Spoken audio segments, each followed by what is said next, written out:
उद्धव में तो मान लीला सुनी है, हिंदी में मान लीला सुनी, संस्कृत में मान लीला सुनो। ठाकुर जी गए और ठाकुर जी जाकर के किशोरी जी के द्वार को खटखटा रहे हैं।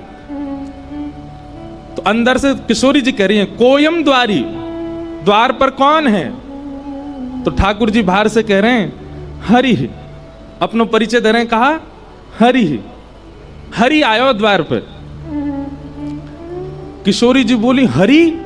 हरि का मतलब होता है कौन? जो सब चीज हरण कर ले। हरण करना, हरण कौन करता है ब्रज में? बंदर। किशोरी जी बोली, हे बंदर आया मेरे द्वार पे, अरे कोई जाओ या को भगा के आओ। प्राय ही उपवनम सखमृग पात्र किम, अरे कोई वन का बंदर आ गया है मेरे द्वार पे।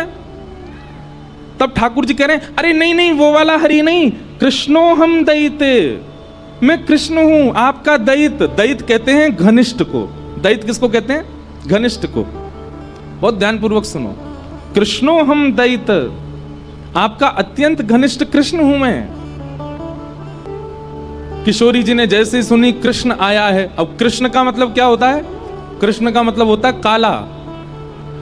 किशोरी जी बोली, अरे गोपी, लाल बंदर नहीं, कारो बंदर आयो द्वार पे, भगा के आओ याकू। हरि नहीं आयो है, कृष्ण हरि आयो है, मतलब कारो बंदर या लंगूर आ गयो द्वार पे। कृष्णो हम दैते। श्री जी बोली, विभेमी नितराम कृष्णात अहम बानरात, अरे काला बंदर आया गोपी, भगा के आओ। लंगूर बंदर तो गोरे बंदर थे, ज्यादा खतरनाक रहे, या को भगा के आओ। ठाकुर जी बोले, अरे नहीं नहीं श्री जी, राधे हम मधुसूदनो, हे श्यामाजू मैं आया हूं मधुसूदन। किशोरी जी बोली, ओहो ब्रजलताम तमेहि पुष्पान निविताम, अरे सखी देखो तो द्वार पर लगता है मधुमक्खी आई है। अरे द्वार मत खोलियो, भीतर आके दस देगी, लग जाएगी मेरे। ये पूरे ब्रज बीथीन के ब्रज रसन को चखवे वाली मधुमक्खी आई है, ये भौरा आया है द्वार पे, इसको भीतर मत आने देना। ठाकुर जी हर प्रकार से हाथ जोड़ रहे हैं, पाम जोड़ रहे हैं, अपने सब बात बता। ठाकुर जी मूड पकड़ के बेटे, कहा बताऊं? हरि बताऊं तो बंदर सुने, कृष्ण बताऊं तो कारो बंदर, मधुसूदन बताऊं तो यूं सोच रही है कि मैं मधुहार हूं, मैं मधुमक्खी हूं।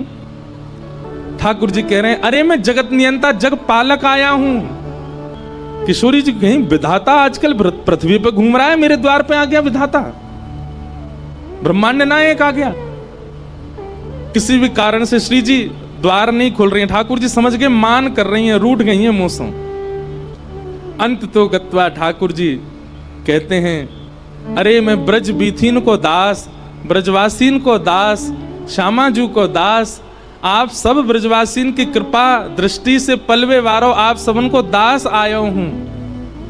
तब श्री जी बोले, ओहो नंद नंदन कृष्ण आए हैं क्या? बोले हाँ, ये है हमारा परिचय। बोले पहले बताना चाहिए हो कि ब्रज के दास आए हैं, ब्रजवासीन के दास आए हैं। जब अपने आप को सवन को दास बताए तब किशोरी जी ने द्वार खोलो, कहो क्या बात है? बोले श्री जी क्षमा कर दो ना, हमसे अपराध है क्यों? किशोरी जी बोली, अपराध नहीं, आपने वत्सासुर को क्यों मारा? वो बछड़ा बन के आया था। ठाकुर जी बोले, आप बताओ मैं कहां करूं, कैसे मेरा अपराध दूर होएगा? श्री जी बोली, अब तो एक ही उपाय है। बोले कहा, अपने हाथन के श्रम से, अपने शरीर के श्रम से एक कुंड प्रकट करो, वहां में स्नान करो, और वहां में जब आप स्नान करोगे तब पाप निवृत्त होगे, तब मैं आपको स्वीकार करूंगी।